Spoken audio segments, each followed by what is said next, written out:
Welcome back to my Let's Play Mega Man X4. I am the Akari Warrior. And today we'll be taking down Web Spider and we will be beginning Split Mushroom stage, I believe. I like the water effects and the sound effects in this stage.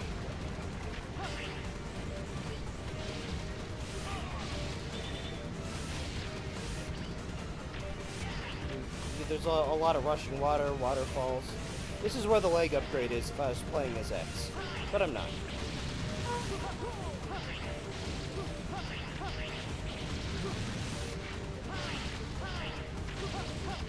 So we got things flying out from every which direction. This level can be actually pretty tough if you're not sure what you're doing.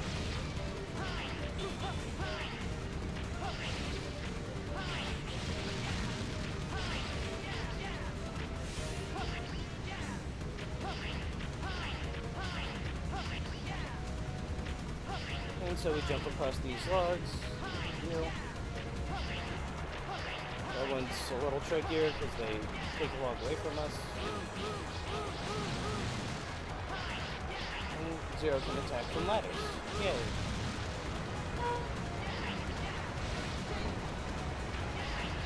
And so there's the Susie things from Mega Man 1, I guess. A version of them. And that guy just totally rocks me for like no reason. I got an extra life for it, for my efforts, I guess, but still. Yes, I am ashamed of myself that I got my ass kicked that bad by that thing. And now we're on to part 2, so it doesn't matter. Oh, I sure am.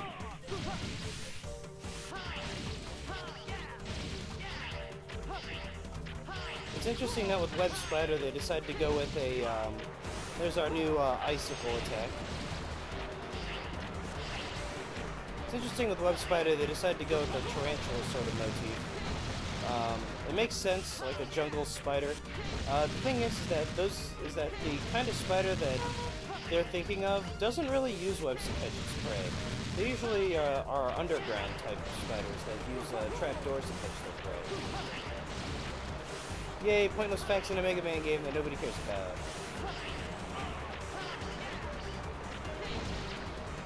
So, handy thing, those trees there can be, certain sections of them can be destroyed with the fire attack.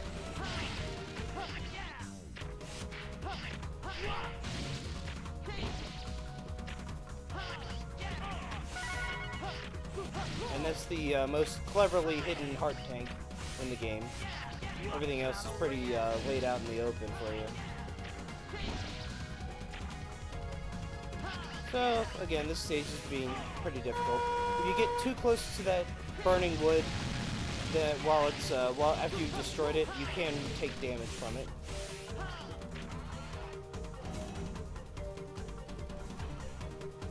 Web Spider is one of two bosses when you play as Zero who doesn't really have a weakness weapon. This makes him a little bit harder than the other bosses.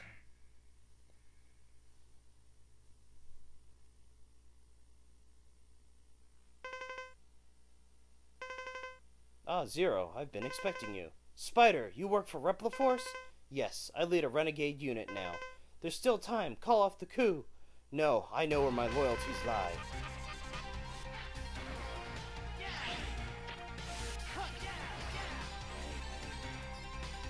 So he shoots those webs at you, you can get stuck on them and they can do a hefty amount of damage.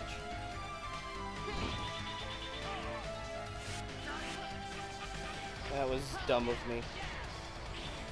So basically, they're homing webs. You just kind of run off, dash around them, jump over them. For all intents and purposes, they're somewhat easy to avoid.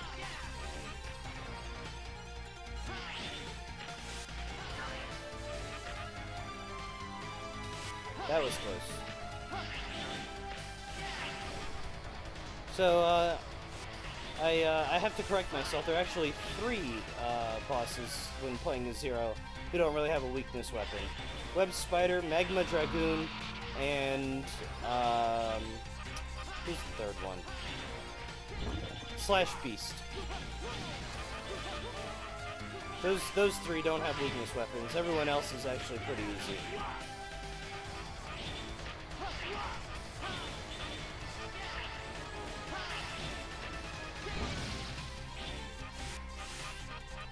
There we go. That's how it's supposed to go down.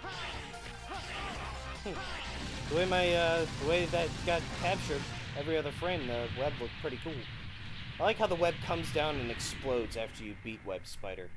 That's always cool.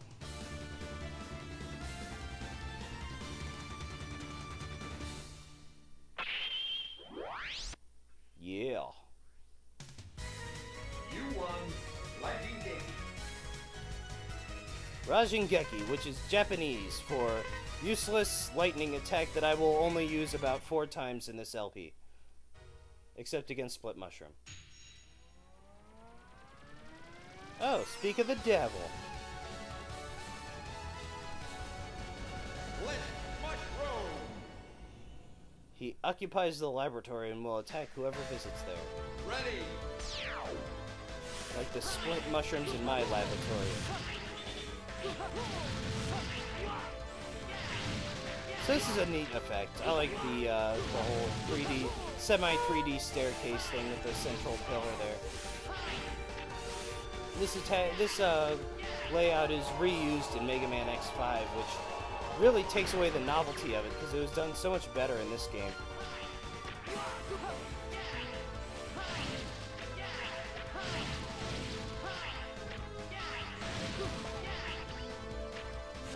So we just kind of plow through here and take down these guys, no problem. Split Mushroom stage is arguably one of the longer ones in this in the game.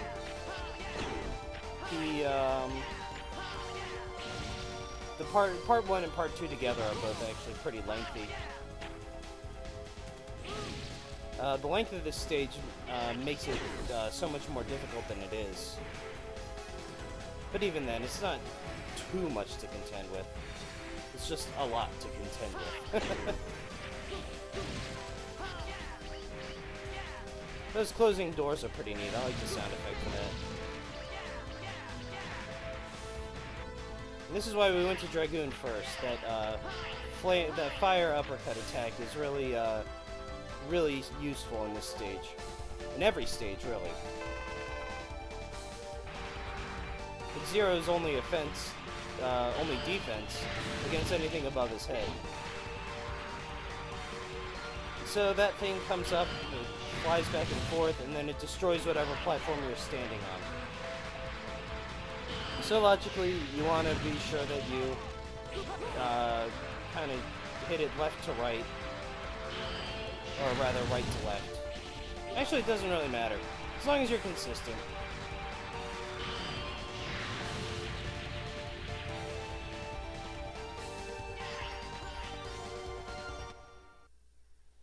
Alright, I'll catch you guys next time at part 2.